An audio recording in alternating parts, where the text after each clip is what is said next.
ദക്ഷിണ കേരള മഹായിടവക ആകമാനം പദ്ധതികൾ നടപ്പിലാക്കി വരികയാണല്ലോ. അതിനിടയിലാണ് ദക്ഷിണ കേരള മഹായിടവകയിലെ പല സഭകളും സന്ദർശിച്ചപ്പോൾ നിർധനരായ പല കുടുംബങ്ങളും ആ കുടുംബാംഗങ്ങൾ അല്ലെങ്കിൽ കുടുംബനാഥൻ അവരവരായിരുന്ന തൊഴിലിൽ അപകടങ്ങൾ സംഭവിച്ചിട്ട് ആ വീടിന് നിത്യവൃത്തി നിർവാഹമില്ലാതിരിക്കുന്ന ഒട്ടനവധി കുടുംബങ്ങൾ ഉള്ളതായി ബോധ്യപ്പെട്ടു.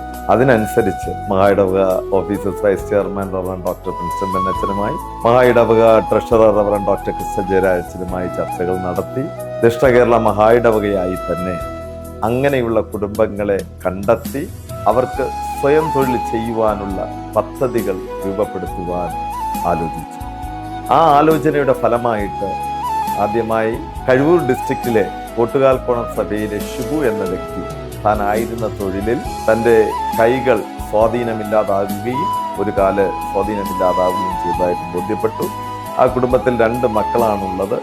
മറ്റു വരുമാന മാർഗങ്ങളൊന്നും ഇല്ലാത്തതിനാൽ അവരെ സംരക്ഷിക്കുന്ന രീതിയിലുള്ള പ്രവർത്തനങ്ങൾ ചെയ്യുവാൻ സഭയായി തീരുമാനമെടുത്തു. ആ തീരുമാനത്തിൻ്റെ അടിസ്ഥാനത്തിൽ ഈ കഴിഞ്ഞ ഞായറാഴ്ച കഴിവൂർ ഡിസ്ട്രിക്ട് സമ്മേളനം കൂടി ഏകദേശം 2 ലക്ഷത്തിലധികം വില വരുന്ന ടൂൾസുകൾ, കൺസ്ട്രക്ഷൻ സംബന്ധമായിട്ടുള്ള മെഷീനറീസ് അദ്ദേഹത്തിന് എടുത്തുകൊടുത്ത് ഒരു വാടക കെട്ടിടത്തിൽ അവർ അത് വാടകയ്ക്ക് നൽകുന്ന ഈ കൺസ്ട്രക്ഷൻ ടൂൾസും ഈ സാധന സാമഗ്രികളും എല്ലാം പവർ ടൂൾസിനെല്ലാം വാടകയ്ക്ക് കൊടുക്കുന്ന ഒരു രീതിയിലുള്ള പ്രവർത്തനം ചെയ്ത് ദിനം പ്രതി 500 മുതൽ 1000 രൂപ വരെ സമ്പാദിക്കുന്ന ഒരു സാഹചര്യം ആ കുടുംബത്തിന് മഹായിടവകയായി ഒരുക്കി കൊടുക്കുകയാണ്. ഇതിൽ നിന്ന് മഹായിടവക നേതൃത്വം ആഗ്രഹിക്കുന്നത് ദക്ഷിണ കേരള മഹായിടവകയുടെ എല്ലാ കുടുംബങ്ങൾക്കും അത്താണിയാകുന്ന ഒരു നേതൃത്വം, അല്ലെങ്കിൽ അവരെ കരുതുന്ന ഒരു നേതൃത്വം, അവരെ സംരക്ഷിക്കുന്ന ഒരു നേതൃത്വം, അതാണ് ദക്ഷിണ കേരള മഹായിടവക നേതൃത്വത്തിന്റെ ഉത്തരവാദിത്വം എന്ന് ബോധ്യപ്പെട്ടുകൊണ്ട് അവരെ സഹായിക്കുന്ന പദ്ധതിയാണ് മന്ന സ്വയം തൊഴിൽ സുരക്ഷാ പദ്ധതി. അതിന് പദ്ധതിക്ക് പുറമെ മന്ന സ്വയം തൊഴിൽ സുരക്ഷാ പദ്ധതി എന്ന് ഇടുവാനുള്ള സാഹചര്യം തന്നെ അതുകൊണ്ട് അവരുടെ നിത്യവൃത്തി മന്ന അവർക്ക് കിട്ടണം. സ്വയം തൊഴിൽ നൽകുന്നത് മഹായിടവകയായിരിക്കണം, സഭാ നേതൃത്വമായിരിക്കണം. അത് മുഖാന്തരം അവർക്ക് ഭക്ഷണ കാര്യങ്ങളെല്ലാം നടക്കുന്ന ഒരു സാഹചര്യം വരിക.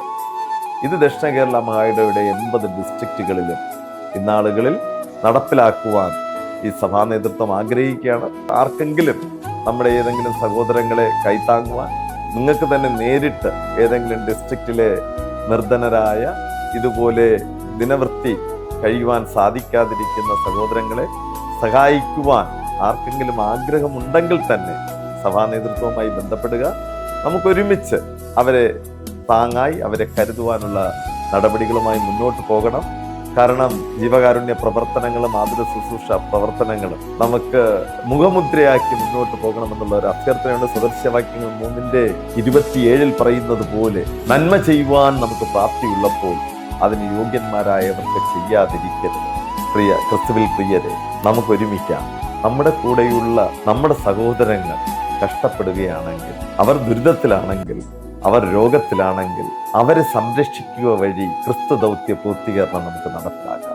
സഹവിശ്വാസികളുടെ കൂട്ടായ്മ ആചരിക്കാം. നിങ്ങൾക്ക് പങ്കാളികളാകുവാൻ ഒരു ഡിസ്ട്രിക്റ്റിലെങ്കിലും ഒരു കുടുംബത്തെ അവരുടെ നിത്യവൃത്തി നടത്തുവാൻ വേണ്ടി അതിൽ പങ്കാളികളാകുവാൻ ആഗ്രഹമുള്ളവർ സഭാ നേതൃത്വവുമായി സഹകരിക്കുക, സഭാ നേതൃത്വത്തെ അറിയിക്കുക. അതുപോലെ തന്നെ നമ്മുടെ ഡിസ്ട്രിക്റ്റ് സഭകളിലോ അല്ലെങ്കിൽ കൊച്ചു സഭകളിലോ ഇങ്ങനെയുള്ള കുടുംബങ്ങൾ ഉണ്ടെങ്കിൽ അതും സഭാ നേതൃത്വത്തിനെ അടിയന്തരമായിട്ട് അറിയിക്കുവാൻ ഓർമ്മിപ്പിക്കുകയാണ്.